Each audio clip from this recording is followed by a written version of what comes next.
Eh bien bonjour à toutes et à tous, les amis, c'est 25 et aujourd'hui on se retrouve pour un nouvel épisode de On en parle et aujourd'hui nous allons parler du film The Amazing Spider-Man 2 qui est sorti en 2014. C'est le dernier film The Amazing Spider-Man, toujours avec Andrew Garfield en acteur principal qui incarne Peter Parker, bien évidemment. Du coup, comme vous savez, résumé, les points négatifs et positifs et à la fin note sur 10, commençons tout de suite par le résumé du film.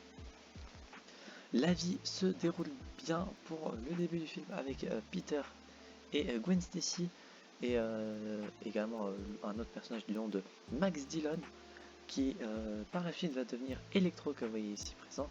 On va également rencontrer pendant ce film Rhino à un moment du film et également le beau-frère de Harry Osborn, pardon, et pas Norman Osborn. Voilà, tout simplement on va découvrir du coup qu'est-ce qui va se passer entre tous ces personnages. Est-ce que Peter va pouvoir tenir la promesse qu'il a faite au père de Gwen Stacy et pas MJ, par habitude j'allais dire MJ. Et également comment Peter va gérer sa vie entre tout ça. Est-ce qu'il va mettre Gwen Stacy en danger ou pas? Nous allons voir ça tout de suite dans le film que je conseille très fortement. Point négatif du film, je dirais le fait que bon, le Rhino qui arrive à un moment du film, why not, mais c'était pour montrer aussi peu, je sais pas si c'était vraiment utile de le montrer à ce point. Et le fait que Harry Osborn arrive vers, vers les 3 derniers quarts, je dirais, du film, c'est bien, mais on sait pas pourquoi il est là, pour comment ça se fait qu'il est revenu maintenant, etc. Et la manière dont il s'est transformé en bouffon vert, je la trouve pas très logique, sauf s'il y a une logique derrière, j'aimerais bien qu'on me l'explique en commentaire du coup pour ceux qui s'y connaissent. Mais sinon j'ai pas forcément la logique avec la manière dont il s'est transformé.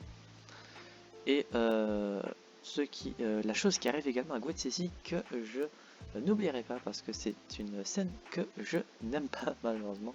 Enfin, en soi, c'est pas que je l'aime pas, c'est juste que j'aurais aimé que ça se déroule d'une autre manière.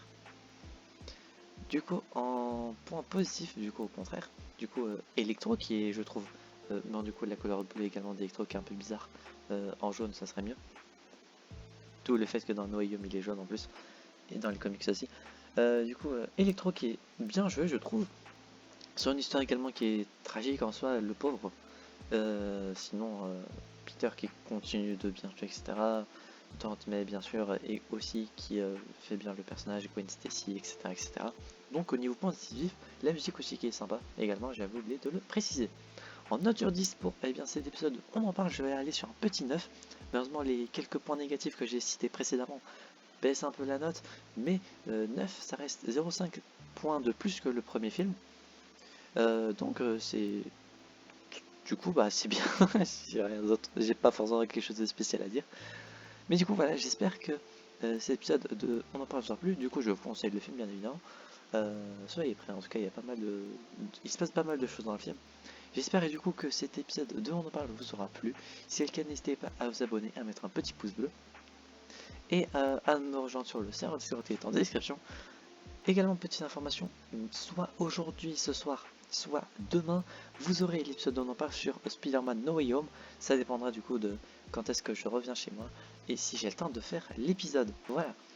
J'espère du coup, comme je disais, voilà, pouce bleu, etc. On se retrouve donc du coup, j'espère, la prochaine fois pour de prochaines aventures. C'était Bug5 et je vais vous dire enjoy.